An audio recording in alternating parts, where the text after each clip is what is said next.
नमस्कार।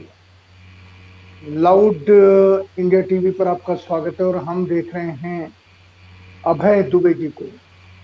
इस शो का नाम ही अभय दुबे है, लाउड अभय दुबे। अभय जी, आपका स्वागत इसलिए कर रहे हैं क्योंकि अभी कुछ टेक्निकल कारणों से जो हमारे बीच में कुछ वक्त की दूरी हुई, मेरा ख्याल है हम 12 मिनट लेट हैं, 15 मिनट लेट हैं। जी। और इस दौर में मेरे पास 3 फोन आए कि अभय दुबे जी कहाँ हैं, आपकी जानकारी के लिए।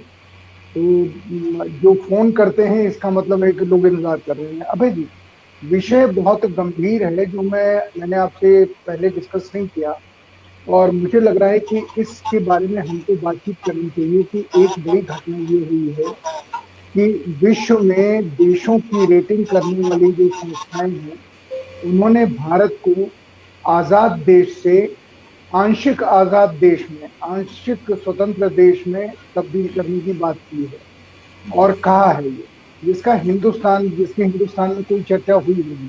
हो सकता है कहीं हुई हो तो इस लिहाज से कि ये विदेशों का भारत के खिलाफ षड्यंत्र है, लेकिन दिखाई तो ये देता है कि आंशिक स्वतंत्रता ही दिखाई दे रही है। इसके ऊपर चर्चा देश में क्यों नहीं हुई, इसका कारण मैं जानना चाह रहा हूँ। आप इस कमेंट को किस रूप में देखते हैं? संतोष जी, वो खबर मैंने भी पढ़ी है। और वो अंतर्राष्ट्रीय संस्था दरअसल यही काम करती है, और सरकार में उस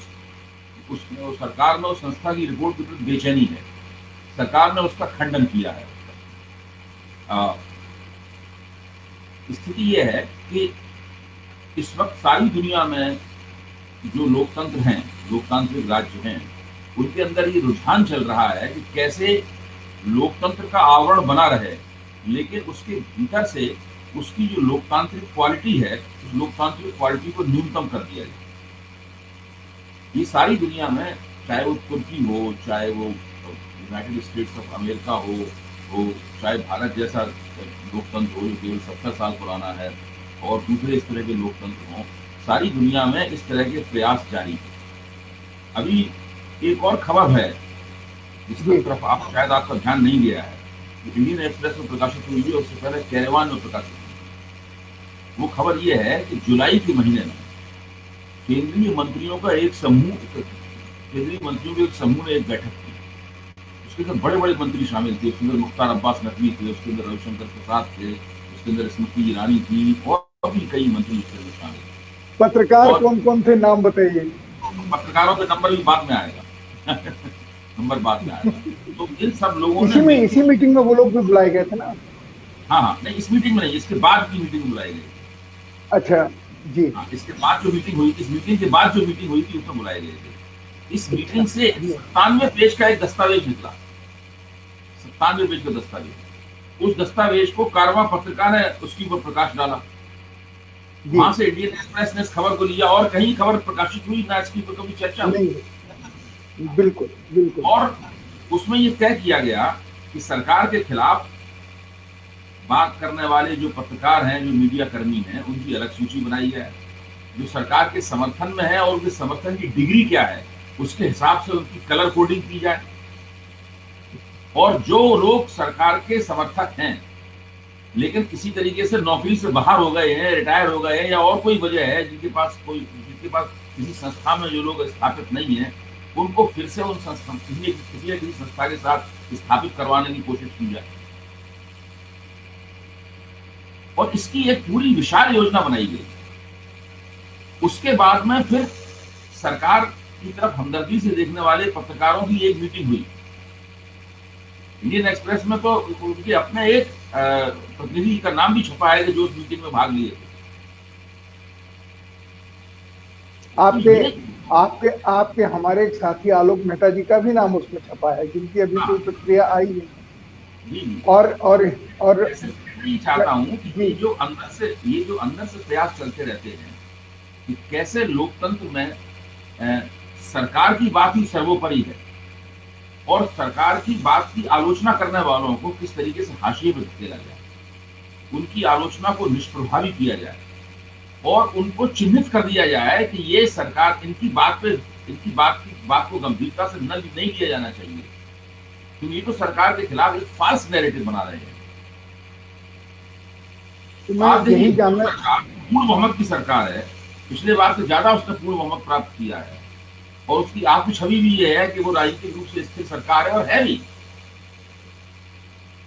उस बिल्कुल सरकार के अंदर जब विरोध की आवाजों को लेकर इतनी ज्यादा बेचैनियां हैं, और वो मीडिया कर्मियों के बीच में इस तरह का मैनिपुलेशन करना चाहती है, मीडिया कर्मियों की वो श्रेणियां बना रही है, और उन श्रेणियों के आधार पर तय कर रही है कि सरकार से कौन कितना नजदीक है और कौन कितना दूर है। इसका मैं एक आप निजी उदाहरण बताता हूँ आपको, जो मुझसे जी संबंधित। जी जी। जब 2014 में नरेंद्र मोदी की सरकार चुनी गई, तो उसके बाद से मुझे दूरदर्शन के ऊपर न्योता मिलना बिल्कुल बंद हो गया, हम्म, क्योंकि मैंने ज्यादातर रिसर्च का काम में शुरुआती काम सारा का सारा हिंदी भाषा के इतिहास के ऊपर है। हिंदी दिवस के मौके पर वहां किसी ने सुझाव दिया कि अभय कुमार दुबे को बुलाइए इस विषय पर बातचीत करने के लिए। वहां स्पष्ट रूप से कहा गया कि नहीं, ये खिलाफ है, इनको नहीं बुलाएंगे। तब बाद में मुझे पता चला कि उन्होंने एक काली सूची बना रखी है। उस काली सूची में मेरा नाम भी है, और शायद आपका नाम भी होगा, और उसमें बहुत से पक्का ऐसे पक्का पक्का। बहुत से मैं भी नहीं बुलाया जाता, मैंने पहले अच्छा, बहुत अब बुलाया जाता, अब तब नहीं आप ये बुलाया जाता। देखिए कि 2014 से पहले 2012 में, 2011 में, 12 में और 13 में जो भ्रष्टाचार विरोधी आंदोलन का माहौल चल रहा था, उसमें हम सब लोग भारतीय जनता पार्टी के प्रवक्ताओं के साथ कंधे से कंधा मिलाकर कांग्रेस की आलोचना किया करते थे मीडिया मंचों के ऊपर, बिल्कुल बिल्कुल धुर्रे उड़ाया करते थे। लेकिन कांग्रेस ने कभी ऐसी कोई काली सूची नहीं बनाई। हमने जी 2.5-3 साल कांग्रेस का कड़ा विरोध किया, और उस बिल्कुल नैरेटिव में जो कांग्रेस सरकार के खिलाफ नैरेटिव बना, उसमें हमारा भी योगदान था, तो स्वीकार करने बिल्कुल, में बहुत कोई नहीं योगदान, है। बिल्कुल हाँ, बिल्कुल। लेकिन कांग्रेस ने कभी भी ऐसी काली सूची कोई नहीं बनाई। और भारतीय जनता पार्टी, जो दरअसल हमारे जैसे लोगों के परोक्ष या अपरोक्ष समर्थन से जीती है, मुझे ये कहने में कोई ऐतराज नहीं है। वो जो माहौल बना था, उस माहौल का फायदा सीधे नरेंद्र मोदी को चुनावी रूप में मिला। बिल्कुल उसने सत्ता में आते बिल्कुल ही काली सूची बना ली। इससे बिल्कुल आप एक अंदाजा लगा सकते हैं कि सरकार का पूरा रवैया क्या है, अपने आलोचकों के प्रति, आलोचना की किसी भी आवाज के प्रति, प्रतिरोध की किसी भी गोलबंदी के प्रति पूरा दृष्टिकोण क्या है। इसलिए वो जो जिस एजेंसी ने ये रेटिंग की है, उसके पीछे कारण ये है। जहां तक हिंदुस्तान में चर्चा क्यों नहीं हुई, हम लोग जानते हैं कि मीडिया मंचों पर इस तरह की बात की चर्चा होने वाली नहीं है। आम लोगों के बीच में इस तरह की खबरें वगैरह जाती नहीं, और आम लोग अलग तरीके से अपनी प्रतिक्रियाएं देते हैं, अलग तरीके से वो सरकार के प्रति सोचते हैं। उनकी पहलकदमियां भिन्न मंचों पर भिन्न तरीके से भिन्न मानस के साथ संसाधित होती हैं। उसके अंदर बहुत सारे ऐसे फैक्टर्स होते हैं, जिन फैक्टर्स के बारे में हम लोग शुरुआत में अंदाजा भी नहीं लगा सकते। बिल्कुल बिल्कुल। इसका मतलब है कि वो रेटिंग एक तरीके से सही है। दिक्कत की बात यह है कि जैसे इंदिरा गांधी ने हिंदुस्तान पे इमरजेंसी लगाई थी, इमरजेंसी थोपी थी, तो उसमें साफ तौर पर दिखाई पड़ता था कि भाई लोकतंत्र में कटौती कर रही है। यहाँ पे कोई उस तरह का प्रयास तो है नहीं, तो आप ठोस रूप से ये चिन्हित नहीं कर सकते कि यहाँ लोकतंत्र में कटौती हो रही है। आप विभिन्न प्रवृत्तियों का विश्लेषण करके निर्णयों में पहुंच सकते हैं कि लोकतंत्र में कटौती हो रही है। और वो जो विश्लेषण होता है, वो नाक सीधे सीधे पकड़ने वाला नहीं, नाक को घुमा के पकड़ने वाली स्थिति बनती है। तो उसके आधार पर कोई पब्लिक ओपिनियन आनंद फानंद में नहीं बनती। तो हम लोग कहते रहते हैं कि लोकतंत्र में कटौती हो रही है, और उस बात के अंदर काफी हद तक सच्चाई भी होती है ना? तो सरकारी प्रवक्ता बार बार पूछते हैं कि भाई आप तो हमारे खिलाफ हमारी आलोचना करते हैं, आप तो जेल में नहीं है, आप तो जेल के बाहर हैं, आप हर मीडिया मंच पे हमारी आलोचना कर रहे हैं। तो ये स्थिति है। इसलिए मुश्किल है जब लोकतंत्र को भीतर से बदलने की कोशिश की जाती है, और उसमें चतुराई का इस्तेमाल भी किया जाता है। ऐसे में इन बातों का असर जनता के ऊपर सीधे सीधे नहीं हो पाता। मैं कुतर्क कर रहा हूँ आपसे। अभी जो आपने कहा कि सरकारी प्रवक्ता या सरकार के लोग या तो एस्टैब्लिशमेंट लोग कहते हैं कि आपको जेल में नहीं, जो भी आपने कहा, इसका मतलब ये भी माना जा सकता है कि भविष्य में जेल भेजने की बकायदा एक एग्जीक्यूटिव ऑर्डर से योजना है कहीं न कहीं। जी, फिर से कहिए ना अपनी बात। मैंने कहा एक कुतर्क कर रहा हूँ मैं हाँ, हाँ, कि बोलिए। अभी जो आपने कमेंट किया कि प्रो एस्टैब्लिशमेंट स्पोक्समैन जब ये कहते हैं अभय दुबे जी से कि आप तो जेल में नहीं हैं, आप हाँ। हमारी हर मंच पे आलोचना करते हैं, हुँ। तो मैं कुतर्क ये कर रहा हूँ कि कहीं ऐसा तो नहीं है कि कहीं अंदरूनी योजना बन रही हो जेल भेजने की, जिसका ये प्रकटीकरण हो, सावधान कर रहे हो। नहीं, नहीं, देखिए, होने के लिए कुछ भी हो सकता है, होने के लिए कुछ भी हो सकता है, लेकिन ये ऐसा करना सरकार के लिए मुश्किल होगा। अगर वो ऐसा करेंगे तो वो सीधे-सीधे इमरजेंसी वाला माहौल बन जाएगा। इसलिए वो ऐसा नहीं करेंगे, मेरा मानना ये है कि वो लोकतंत्र में कटौती करने की प्रक्रिया जो है, ये एक दूसरे तरह की प्रक्रिया है, दूसरे तरह की रणनीति इसमें काम कर रही है। उस रणनीति को हम लोग इन अर्थों में देखते हैं कि अल्पसंख्यकों की आवाज़ दबाई जा रही है, निचली जाति, कमज़ोर जातियों की आवाज़ दबाई जा रही है। लेकिन मैं समझता हूँ ये रणनीति और भी ज़्यादा कहीं परिष्कृत है। ये हथकंडे तो पुराने पड़ चुके हैं। क्या अल्पसंख्यकों की आवाज़ दबा दीजिए, निचली कमज़ोर जातियाँ अगर कोई आवाज़ उठाएँ तो उनकी दबा दीजिए, किसी को राष्ट्र विरोधी कह दीजिए, किसी को कुछ कह दीजिए। ये सब तो पिछले 6-7 साल से हम लोग देख रहे हैं, इसमें कोई नई बात नहीं है। मैं समझता हूँ कि ये प्रोजेक्ट और भी ज़्यादा गहरा है और इसके जो निहितार्थ हैं वो अभी तक पूरी तरीके से समझ में नहीं आए। मुझे लगता है कि ये जो मैं आपके मंच लाउड इंडिया टीवी पे भी इस बात को कह सकता हूँ और मैं इसके ऊपर अब कुछ बाकायदा स्वतंत्र रूप से अकादमी रूप से लेखन करने का मन बना रहा हूँ। वो ये है कि ये लोग पूरे समाज को, जाहिर है कि उसमें हिंदू लोग बहुसंख्या में हैं, 80% हिंदुओं को एक आज्ञापालक नागरिक के रूप में बनाना चाहिए, जो सरकार की किसी बात पर आपत्ति न करे, सरकार जो कहे उसको पहली नजर में ठीक मान के उसको मान ले, आलोचनात्मक विवेक से सरकार के कामों की समीक्षा न करे। ये एक प्रोजेक्ट है जो मतलब राजनीति और राजनीतिक प्रक्रियाओं के बीच में से जो संघर्ष का पहलू है, जो जुझारूपन का पहलू है, प्रतिरोध का जो पहलू है, व्यवस्था का विरोध करके उसमें एक रेडिकल संशोधन करवाने का जो पहलू है, ये पहलू किसी तरीके से मंद पड़ता चला गया है। ये है पूरी आयोजना और ये आयोजना बड़ी परिष्कृत किस्म की है, नफीस किस्म की आयोजना है। इसके लिए इंदिरा गांधी ने जो किया था वैसा कभी नहीं किया जाएगा। वैसा करेंगे तो ये योजना परवान नहीं चढ़ पाएगी।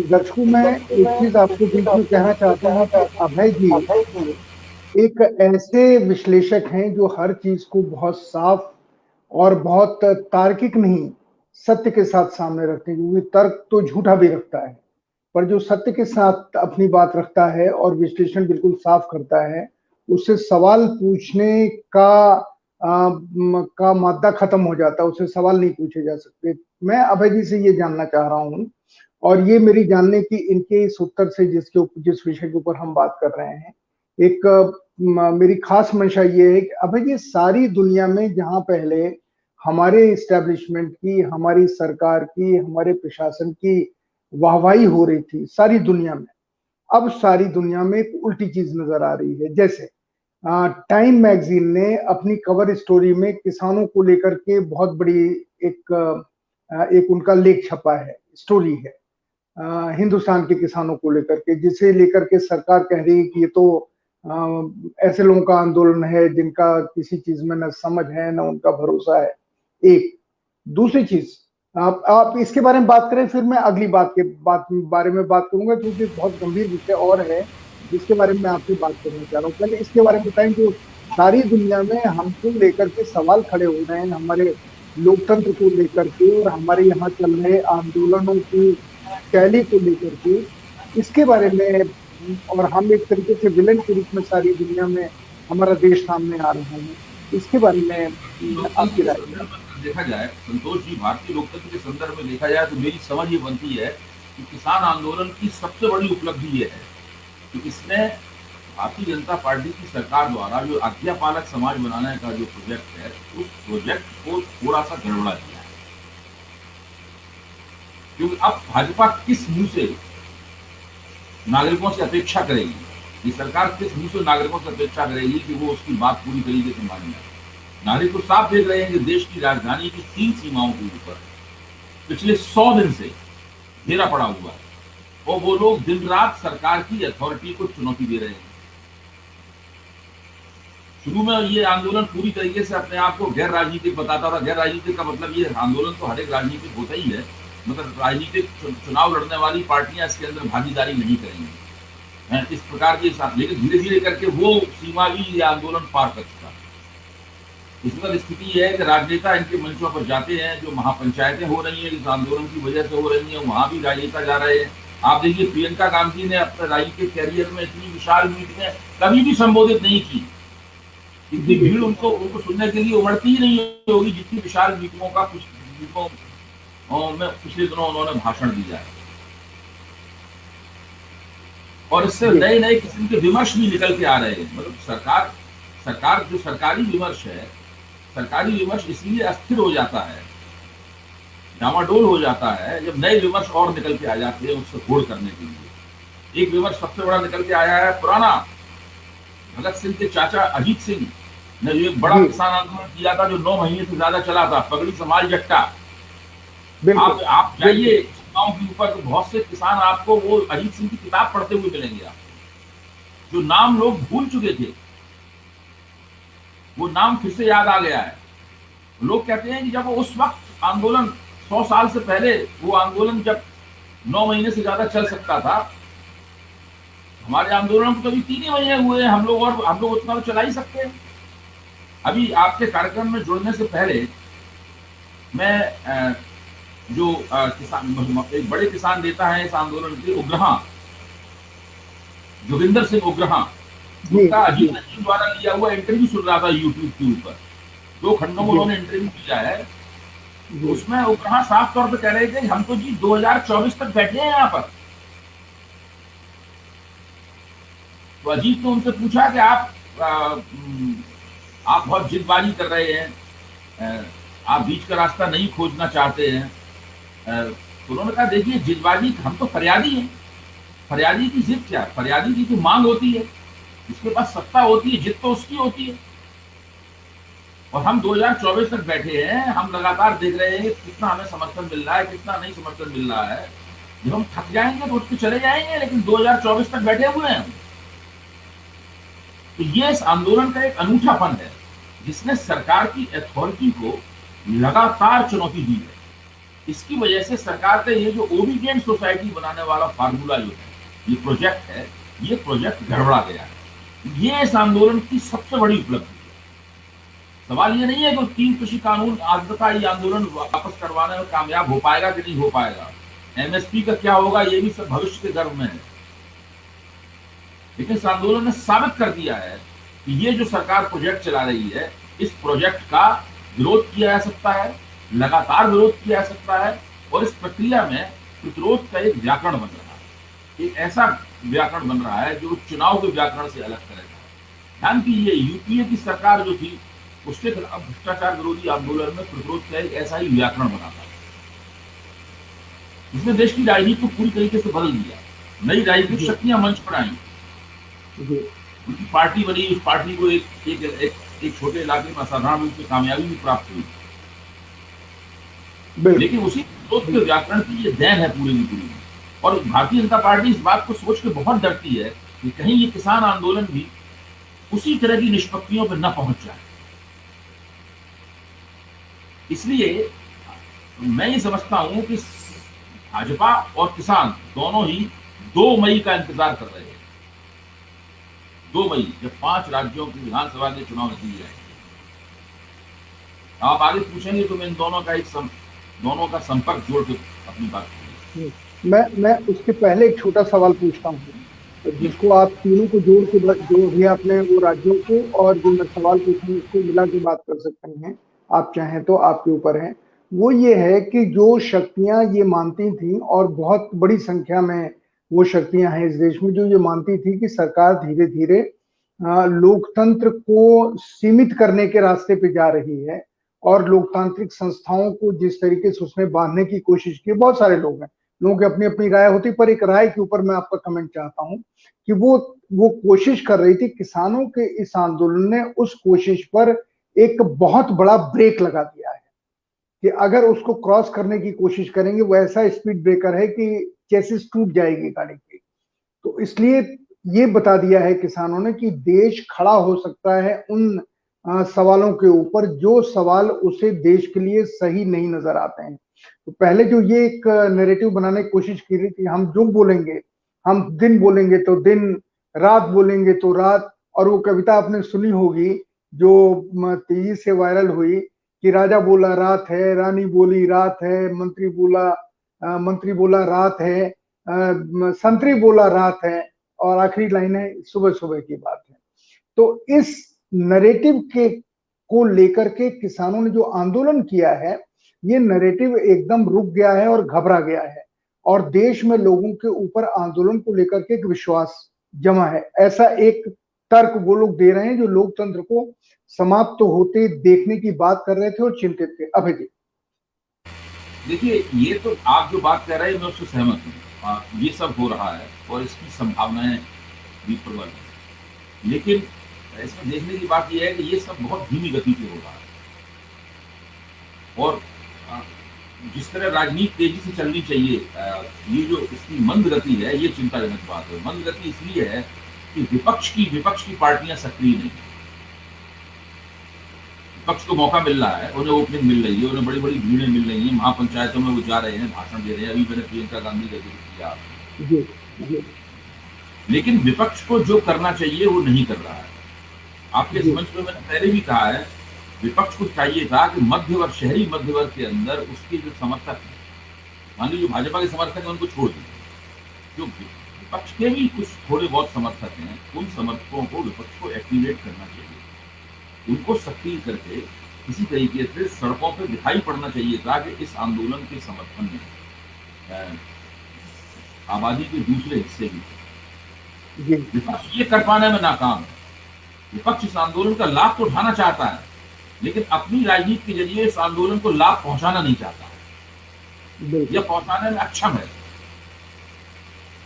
ये जो स्थिति है, ये स्थिति इस आंदोलन को जितना तेजी के साथ लोकप्रिय होना चाहिए था उतना तेजी से लोकप्रिय होने नहीं दे रही।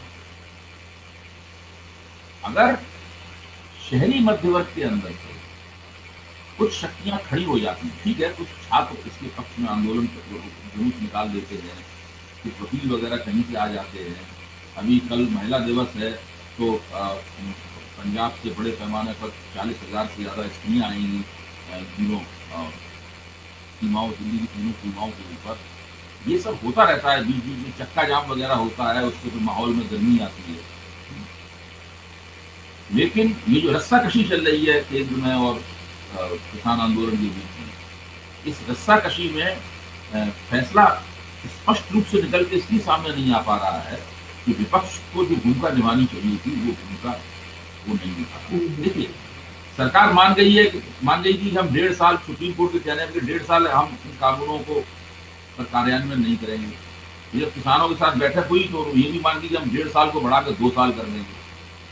अब अगर 2 साल अगर 2 साल ये पूरे कानून मुलतवी रहते हैं, इसका मतलब है कि 2023 आ जाएगा। 2024 में तो नए चुनाव होने वाले हैं, तो जाहिर है कि नए चुनाव होंगे, कई विधानसभा चुनाव भी सिर्फ होंगे। ऐसे में कानून कोई नहीं लागू करने वाला। तो सरकार ने भी मन में मान लिया है कि ये कानून लागू नहीं हो पाएंगे। ये पूरी तरीके से पराजय की स्वीकारोक्ति है। आपने बलबीर सिंह राजोवाल का वो भाषण सुना होगा, जो बहुत दिलचस्प भाषण है, जो पंजाब में एक महापंचायत के दौरान उन्होंने दिया था। उसमें उन्होंने कहा है कि सरकार के एक बड़े मंत्री ने मुझसे कहा कि भाई जितने संशोधन करवाना चाहो उसमें करवा दो, इतने संशोधन करवा दो कि कानून किसी काम का न रह जाए और कूड़ेदान में फेंक दिया जाए। ये हमें मंजूर है, मेहरबानी करके इसे वापस लेने की बात मत करो, क्योंकि उससे सरकार की नाक कट जाएगी। बिल्कुल। एक ये भी कहा कि अगर हम इसको वापस ले लेंगे तो फिर तो सारे तबके आएंगे साहब कि ये फलाना कानून, मजदूर भी आएंगे कि फलाना कानून वापस लो, ये कदम उठाया था ये वापस लो, तो वापस लेने के आंदोलन शुरू हो जाएंगे चारों तरफ से। तो सरकार के मन में ये डर है इन कानूनों को वापस लेने का मतलब होगा कि सरकार की पूरी साख, पूरी अथॉरिटी, पूरा दबदबा पूरी तरीके से समाप्त हो जाएगा और फिर सरकार की कोई बात नहीं मानेगा कभी भी। कदम कदम पर सरकार का विरोध होगा। भारतीय जनता पार्टी के लिए, कार्यकर्ताओं के लिए सड़क पर निकलना मुश्किल हो जाएगा। मैं आपको इसलिए सरकार कह रही है, वो तो बहुत सारी जगहों पर अभी भी हो रहा है, गांव में कहाँ जा पा रहे हैं। नहीं, मेरा कहना है बहुत सारी जगहों पर, अभी उन जगहों पर हो रहा है जो इस आंदोलन के केंद्र हैं। जैसे पंजाब में हो रहा है, हरियाणा में हो रहा है, पश्चिमी उत्तर प्रदेश में हो रहा है। लेकिन जब ये आंदोलन, ये प्रवृत्ति कि आप अपने उठाए हुए कदम को वापस लीजिए, ये प्रवृत्ति आर्थिक जीवन के, सामाजिक जीवन के, सांस्कृतिक जीवन के दूसरे क्षेत्रों में पहुंचेगी। अब देखिए सरकार वापस कदम लेती है। अभी सरकार ने एक फरमान निकाला था कि विदेशों, जो सेमिनार करते हैं बुद्धिजीवी लोग, हम लोग, हमारे ऐसे लोग सेमिनार वगैरह करते हैं, उसमें उसका जो सेमिनार का विषय होगा, उस विषय के ऊपर सरकार कहना ये था कि उसमें किसी भी तरीके से देश की आंतरिक स्थिति के बारे में कोई चर्चा नहीं होनी चाहिए। फिर जो विदेश से अगर मेहमान आप बुलाते हैं तो उसके लिए सरकार से इजाजत लेनी चाहिए। तो इस पर देश की साइंटिफिक कम्युनिटी थी, वैज्ञानिकों का समुदाय था, उसने बड़ी कड़ी आपत्ति की और सरकार को लिख के भेजा कि ऐसा आप करेंगे तो हमारा पूरा काम चौपट हो जाएगा। तो सरकार को वो वापस लेना पड़ा अपना। ये तो नया खुलासा है आपका। हाँ, नहीं, तो अखबारों में बहुत बड़े मोटे तौर पर खबर छपी थी। और चूंकि हमारी संस्था भी इस दायरे में आती थी, हम मान लो विदेश से किसी मेहमान को बुला रहे हैं तो हमें सरकार से इजाजत लेनी पड़ती। हम लोग सोच रहे थे क्या करें, तब तक वैज्ञानिकों ने हमारी मदद की, तो सरकार को वो वापस लेना पड़ा। तो सरकार हर तरह से, तरह तरह की अभिव्यक्तियों के ऊपर, तरह तरह के विश्लेषणों के ऊपर, किसी भी ऐसी चीज के ऊपर जो खुले तौर पर सरकार का समर्थन करने से परहेज करती है, ऐसी तमाम चीजों पर तरह तरह के नियंत्रण लगाना चाहती है। ये सब नियंत्रण बड़े नफीस तरीके से कानूनों के दायरे में लगाए जाते हैं। और कानूनों का इस्तेमाल करके, संविधान का इस्तेमाल करके लोकतंत्र को सीमित किया जा सकता है। ये प्रक्रिया चल रही है। इसलिए आपको इस प्रक्रिया के खिलाफ कदम ब कदम संघर्ष करना पड़ेगा। कोई एक बड़ी लड़ाई करके नहीं काम चलेगा। और सरकार इस बात को लेकर बहुत चिंतित है कि किसानों के आंदोलन ने एक बड़ी लड़ाई छेड़ दी है। और बड़ी लड़ाई में अगर सरकार हार तो गई है सरकार, मैं तो मानता हूं किसान आंदोलन जीत चुका है। सरकार ने दरअसल ये स्वीकार कर लिया है कि ये कानून लागू नहीं कर पाएगी। कल ही आज तक के ऊपर जब किसान आंदोलन के 100 दिन पूरे होने के ऊपर कार्यक्रम हो रहा था, तो उसमें भारतीय जनता पार्टी के प्रवक्ता ने स्पष्ट रूप से कहा कि ये बड़ा अजीब सा आंदोलन है भाई, जो कानून ऑपरेटिव नहीं है उसके खिलाफ हो रहा है। तो सरकार तो खुद ही मान लिया, सरकार ने कानून ऑपरेटिव नहीं है। और वैसे वो दूसरे बड़े किसान नेता हैं उग्रहा, वो कह रहे थे कि एक ऐसा कानून जो कि लागू नहीं हो रहा है, एक ऐसा कानून जिसके अंदर इतने संशोधन लागू करने से पहले सरकार को करने पड़ रहे हैं, वो कानून किस काम का है, उसको वापस क्यों नहीं ले लेते। तो ये तर्क दोनों तरफ काम कर रहा है। और सीधी बात ये है, नजारा क्या, नजारा ये है कि पहलवान अखाड़े में उल्टा पड़ा हुआ है और दूसरा पहलवान उसके ऊपर सवार है, उसकी गर्दन पे घुटना रखे हुए है, लगातार उसमें रत्ते मार रहा है, बस केवल पीठ नहीं लग पा रही, चित नहीं हो पा रहा है। वो तो हार जीत की औपचारिक घोषणा नहीं हो रही है। किसान आंदोलन जीत चुका है, औपचारिक घोषणा होनी बाकी है। सरकार हार गई है, औपचारिक घोषणा होनी बाकी है। अगर विपक्ष थोड़ा ठीक से कदम उठाए, थोड़ी और गोलबंदी करे, तो ये भी हो जाएगा। और वो हमारे भले की बात होगी। आपने भी 2 मई का जिक्र किया, उसकी क्या प्रासंगिकता है इस सारे आंदोलन? ये 2 मई का जिक्र मैं इसलिए कर रहा हूँ, मैं आपको 2015 में ले जाऊंगा। 2015 में दिल्ली के चुनाव में बीजेपी बुरी तरह हार गई थी। उसके तुरंत बाद बिहार में चुनाव हुआ, वहां भी पराजित हो गई। तो भाजपा के अंदर भगदड़ मच गई थी। जो मार्गदर्शक मंडल है वहां से खतक दावत होनी शुरू हो गई थी। बड़ी मुश्किल से नरेंद्र मोदी और अमित शाह ने उसको प्रबंधित किया था, लेकिन उनका ये प्रबंधन गड़बड़ा सकता था। लेकिन कभी 2017 में उन्होंने उत्तर प्रदेश का बड़ा जबरदस्त चुनाव जीता और उसके बाद से न नरेंद्र मोदी ने पीछे मुड़ के देखा, न भाजपा ने पीछे मुड़ के देखा, न उनकी सरकार ने पीछे मुड़ के देखा। उत्तर प्रदेश का वो चुनाव जीतना गेम चेंजर साबित हुआ। इस सरकार की साख के लिए। आज सरकार चौतरफा संकट में घिरी हुई है। विदेश नीति के मोर्चे पे संकट है, आप जानते ही हैं कि नेपाल से निपट रही है, आप कश्मीर, आप चीनियों के साथ बुरी तरीके से फंसे हुए हैं। और अर्थनीति के संकट के बारे में हम लोग क्या कहें, बिल्कुल बहुत बुरी हालत में है। केवल आंकड़ों के लिए और झूठे आंकड़ों के जरिए उसको प्रबंधित करने की कोशिश की जा रही है। किसानों ने घेरा डाल रखा है, राजनीतिक चुनौती बिल्कुल सामने खड़ी हुई है।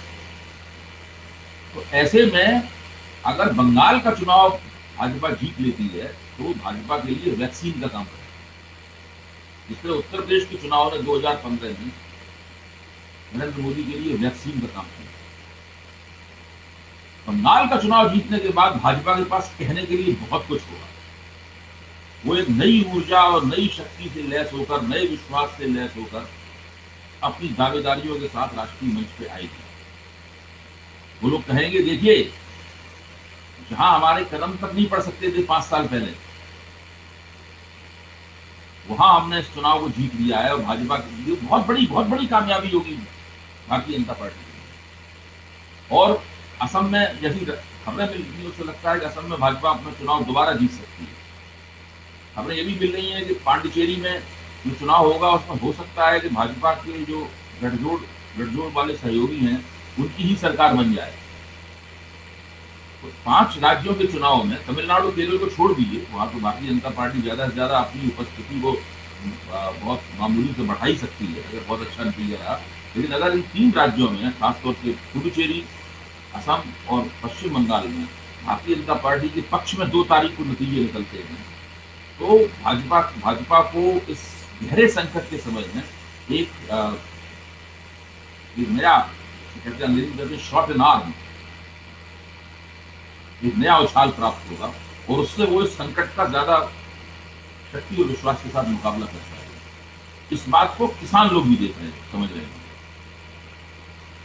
तो वो उन्होंने भी कुछ तैयारियां करके रखी होंगी। तो वो जानते हैं कि ये मई के महीने में जून के महीने में बारिश शुरू हो जाएगी। मुझे तो लगता है उन्होंने गर्मी और बारिश की मिली-जुली तैयारियां भी करनी शुरू कर दी। आज खबर आई है ना कि कच्चे घर बना लिए के अंदर, तो जमीन जो थोड़े ऊंचे होते हैं ताकि पानी अगर आए बारिश का तो उसके ऊपर उनको बिस्तर लगाने में और वहां टिकने में आसानी हो। इस प्रकार की वहां तैयारियां शुरू हो गई हैं। जी, मैं ये कह रहा था कि मान लीजिए पौंडीचेरी और असम में जीत जाती है बीजेपी और बंगाल में हार जाती है, तब इन जीतों का कोई मतलब नहीं होगा। बंगाल में जीतना बहुत जरूरी है। हाँ, एग्जैक्टली। बंगाल में जीतना ही वो मुख्य कुंजी है भाजपा के लिए। अगर भाजपा बंगाल का चुनाव नहीं जीत पाती है तो फिर ये संकट और ज्यादा गहरा हो जाएगा। भाजपा के पास ज्यादा कहने के लिए कोई चीजें बचेंगी नहीं। लेकिन मेरी निजी राय ये है कि बंगाल में परिस्थितियां भाजपा के पक्ष में, वहां पर जनता भाजपा को नहीं जिता रही है, जनता टीएमसी को हरा रही है। इस तरह की सरकार ममता बनर्जी ने वहां चलाई है। मुझे लगता है कि पब्लिक उससे चिड़ी हुई है, नाराज है और वो बड़े पैमाने पर परिवर्तन करना चाहती है। उस परिवर्तन का लाभ भारतीय जनता पार्टी को मिल रहा है। बिल्कुल। अभय जी, मैंने आपसे जिक्र किया था टाइम मैगजीन की स्टोरी का, कवर स्टोरी का। वो स्टोरी कुल मिलाकर के ये कहती है कि इस आंदोलन में जो महिलाओं की हिस्सेदारी है और जितने डोमिनेटिंग ढंग से महिलाएं इसमें शामिल हुई हैं, इस आंदोलन की प्राण शक्ति महिलाओं का शामिल होना है, जिन्होंने घर भी संभाल लिया है, खेत भी संभाल लिया है, यहाँ भी सप्लाई लाइन जारी रखे हुए हैं। और जो बॉर्डर पे किसान हैं, तीनों बॉर्डर्स पे, और जो या जहाँ भी आंदोलन कर रहे हैं, उनकी कोई चिंता अपने घर की, परिवार की किसी या जानवरों की है नहीं, किसी चीज की चिंता नहीं, महिलाओं ने संभाल लिया है। इस नए तत्व को लेकर के आपका क्या आंकलन है? क्या ये सचमुच ताकत है इस आंदोलन की? इतिहास पर गौर करें, अगर आप किसान आंदोलनों के इतिहास पर गौर करें तो आप पाएंगे किसान आंदोलनों में महिलाओं ने हमेशा आगे बढ़ के भाग लिया। आप तेलंगाना के किसान आंदोलन में भाग लें, उसकी ऊपर तो पूरी से अलग से किताब है महिलाओं की तेलंगाना आंदोलन में भागीदारी। वहां तो वो रजाकार के निजाम के रजाकारों की फौज थी, उसके मुकाबले लड़ने में और बंदूक लाने में भी महिलाएं वहां पर आगे थी। स्त्रियां किसान आंदोलनों में हमेशा दूसरा एक बड़ा आंदोलन था उत्तराखंड का चिपको आंदोलन, जो जी पर्यावरण का जी आंदोलन था, लेकिन उसमें भी जी। आप देखिए स्त्रियों की कितनी जबरदस्त मेरा भागीदारी थी। बिल्कुल स्त्रियां बिल्कुल। जन आंदोलनों में बड़े पैमाने पर भाग लेती रही हैं, किसान आंदोलनों में खासतौर से भाग लेती हैं, क्योंकि खेतों में वो काम करती हैं। जो किसानों के घर की महिलाएं होती हैं, वो केवल गृहिणी का काम नहीं करती हैं, वो खेतों में भी उनके साथ काम करती हैं और साथ में घर के काम को भी संभालती हैं। तो इसलिए इन आंदोलनों का किरदार हमेशा ही पुरुष प्रधान नहीं होता है, उसमें स्त्रियां हमेशा भाग लेती हैं, और इसमें खासतौर से ये सामने निकल के आ रहा है। और आज के ज़माने के लिहाज से ये चीज़ें बड़ी मुतासिर करने वाली हैं। मैं खुद भी इस पक्ष से बहुत प्रभावित हूँ। तो अभय जी, आखिरी सवाल के रूप में, आपकी आखिरी राय के रूप में मैं जानना चाह रहा हूँ, जो मेरा भी प्रिय विषय है, आपका भी है, और इतिहास का भी जो वक्त चल रहा है, ये इतिहास में कैसे दर्ज होगा, इसका प्रिय विषय किसान आंदोलन है। आज की जो सबसे बड़ी घटना भारतीय राजनीति में घट रही है, समाज में घट रही है, इस आंदोलन का आज जब आप हमसे बात कर रहे हैं, तो आपकी नजर में किस तरीके का विकास है, किस तरीके की कमजोरी है, किस तरीके का आगे आगे फैलने की संभावना है, सरकार का दमन होता है तो किसान उसको कैसे फेस कर सकते हैं, कुछ इसके बारे में बताइए। देखिए 100 दिन हो चुके हैं, और अगर अगले 100 दिन तक ये किसान आंदोलन और टिक गया इसी तरीके से, तो सरकार को ये कानून वापस लेना चाहिए। सरकार इस आंदोलन के ऊपर दमन करने की स्थिति में नहीं है। सरकार इसके खिलाफ साजिश कर सकती थी, वो करके देती। लाल किले की घटना के बाद में साजिश करने की संभावनाएं भी समाप्त हो गई, और उसने किसान नेताओं को और ज्यादा एकजुट कर दिया। किसान नेताओं को यह भी समझ में आ गया है कि सरकार दरअसल बैकफुट पर है, और जब वो सरकार बैकफुट पे है, तो फिर वो उसे कोई गुंजाइश नहीं देना चाहते। कोई नहीं चाहती सरकार उनके सामने कोई टुकड़ा फेंके और वो टुकड़े को स्वीकार करके सरकार को पक्की गली से निकल जाने का मौका दे। इसलिए वो लगातार अपना दबाव बनाए रखना चाहते थे। आप हजारों हजार किसानों से बात कर लीजिए, आप तीनों सीमाओं पर जाइए, जिससे मन में आए चुन के बात कीजिए उनसे। उनमें से एक भी आपको ये नहीं कहेगा कि हम बिना कृषि कानूनों के वापस लिए हुए यहाँ से जाने वाले। और किसान इस आंदोलन को दो हिस्सों में देख रहे हैं। पहला हिस्सा है कृषि कानूनों की वापसी होनी चाहिए, और फिर दूसरा हिस्सा है एमएसपी का दायरा और विकसित होना चाहिए। इसके बाद एमएसपी के ऊपर संघर्ष शुरू होगा। इस बात को भी किसान नेता लोग अच्छी तरह समझते हैं। अभी एमएसपी की बात नहीं उठा रहे, कहते हैं पहले कानून वापस हो। जैसे कानून वापस होगा, तब से उन फसलों को भी एमएसपी के दायरे में लाने के लिए संघर्ष होगा जो फसलें एमएसपी के दायरे से बाहर हैं। और जिन राज्यों में एपीएमसी मंडियां खत्म हो चुकी हैं, जैसे बिहार, वहां के किसानों को भी गोलबंद किया जाएगा। उनके सामने ये रखी जाएगी समझ कि देखिए पंजाब के किसान अपनी फसल उगाते हैं तो क्या कमाते हैं, आप जो उगाते हैं तो क्या कमाते हैं। रणवीर सिंह राजोवाल ने अपने लेक्चर में एक बड़ी दिलचस्प बात कही है। उन्होंने कहा कि जी पंजाब और हरियाणा का जो मंडी सिस्टम है, ये दुनिया का अनोखा कृषि बाजार है। ऐसा कृषि बाजार दुनिया में कहीं भी नहीं है। सरकार और कारपोरेट पूंजी की मिलीजुली शक्तियां इस कृषि बाजार को तोड़ देना चाहती हैं। ये कृषि बाजार अगर टूट गया तो किसानों के पास पैर जमाने के लिए जमीन नहीं बचेगी। इसलिए इस कृषि बाजार के लिए संघर्ष करना जरूरी है। तो नजारा जो है वो बिल्कुल अलग तरीके से बन रहा है। पहले कृषि कानून वापस लेने के लिए दबाव होगा, और उसके बाद फिर एमएसपी की ऊपर लड़ाई शुरू होगी। अभी काफी लंबे अरसे तक किसानों की आवाज हम लोगों को सुनाई पड़ती रहेगी। और वो आपकी जिस इस बात से ध्वनि निकलती है कि वो देश के लिए अच्छा होगा, जितनी मजबूत आवाज सुनाई दे और जितने दिनों तक सुनाई दे, अच्छा अच्छा संगीत है वो, सुनना चाहिए देश को और दुनिया को। वो तो है सरकार ही है। नहीं, जब तक नहीं। जी जैसा आपने कहा कि वो रात, आपने बताया ना कि राजा ने कहा रात है, रानी ने कहा रात है, संतरी ने कहा रात है, मंत्री ने कहा रात है, ये सुबह सुबह की बात है। तो अगर यही होगा, इसी बात को एक दूसरी एक और बड़ी मशहूर कविता है एक विदेशी भाषा की, लोग सीटी की लोग चाहते हैं कि लोग सीटी की आवाज में चले। तो सीटी बजाएं तो रुक जाए, और सीटी बजाएं तो दोबारा फिर चालू हो। तो ये जो पूरा मसला है कि लोकतंत्र को एक नियंत्रित लोकतंत्र बनाया जाए, जिसमें सरकार जो है वो वेट का काम करे, सरकार कोच का काम करे, और इसके अलावा जो सरकार चाहे केवल वही हो। तो ये जो पूरा रवैया है, बात आंदोलन की ये तो कहा जाएगा आपसे कि ये चुनी हुई सरकार के खिलाफ आंदोलन कर रहे हैं। तो संविधान के जरिए सरकार चुनी जाती है, और संविधान के जरिए ही चुनी हुई सरकार के खिलाफ आंदोलन किया जाता है, वो अधिकार भी वहां से प्राप्त होता है। एक अधिकार को तो आप इतना ज्यादा रेखांकित कर रहे हैं, और दूसरे अधिकार को आप चाहते हैं कि उसे कश्मीर में डाल दिया जाए। तो ये सारे संघर्ष इसी इसी इसी की है। बिल्कुल। अभय जी, बस प्रोग्राम समाप्त करते हुए जावेद अख्तर को भी याद करते हैं। उन्होंने भी एक मशहूर नज़्म लिखी है अभी थोड़े दिनों पहले, 1-2 साल पहले, जो काफी चर्चित हुई है देश में, कि हुक्मरान वो चाहता है कि हवा उसके कहने से चले, वो चाहता है बादल उसके कहने से बरसें, और जितना वो चाहे उतनी ही गति से हवा चले। ये अगली बार देखिए मैं इसको नज़्म की कोशिश करता हूँ कि जावेद अख्तर साहब की आवाज में मिले, पर वो बहुत अच्छी नज़्म है। जिस जिस बात की तरफ आपने विदेशी उस कविता का कि मैं चाहता हूँ लोग सीटी के ऊपर चले, खड़े हों, उठे बैठे बोले।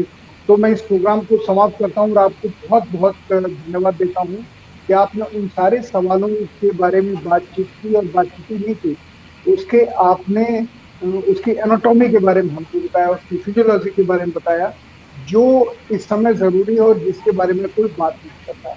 अभय जी, इसके लिए आपको बहुत बहुत धन्यवाद, और अगले हफ्ते हम फिर 11 बजे मिलेंगे। कुछ देश में ऐसे सवाल जो भाई जी ने कहा कि बहुत दिनों तक किसानों की आवाज सुनाई पड़ेगी, तो मैंने जिसके ऊपर कहा कि ये देश के लोकतंत्र के लिए अच्छा है जितनी ज्यादा आवाज सुनाई दे।